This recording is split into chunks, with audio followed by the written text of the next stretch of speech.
morning. We start the week with Pentec Group Holdings. They make steel pipes, fittings and flow control products, mainly for the oil and gas industry. Previously a buy for JF Apex Securities, now a hold, with a lower target price of 35 cents from 63 cents previously. The stock last traded at 37.5 cents. So what's JF Apex's rationale? Well, Pentec announced its fourth quarter results last week. Net profit was down 36% year-on-year to 7.2 million ringgit, while revenue declined by 13% to 144 million ringgit.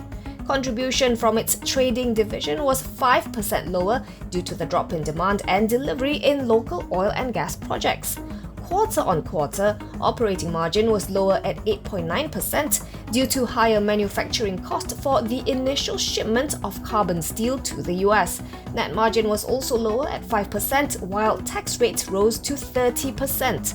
For the full year, net profit tumbled 24% year-on-year to 35.9 million ringgit, as revenue inched 1% lower to 603 million ringgit.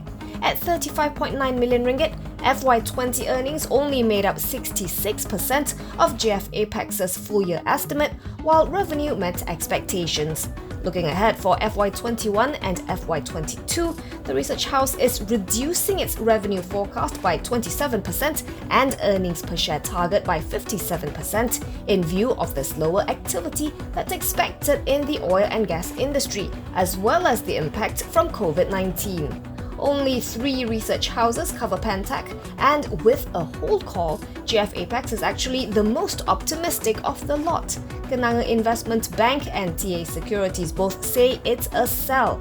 The target price averages out to 31 cents, lower than the stock's last closing price of 37.5 cents.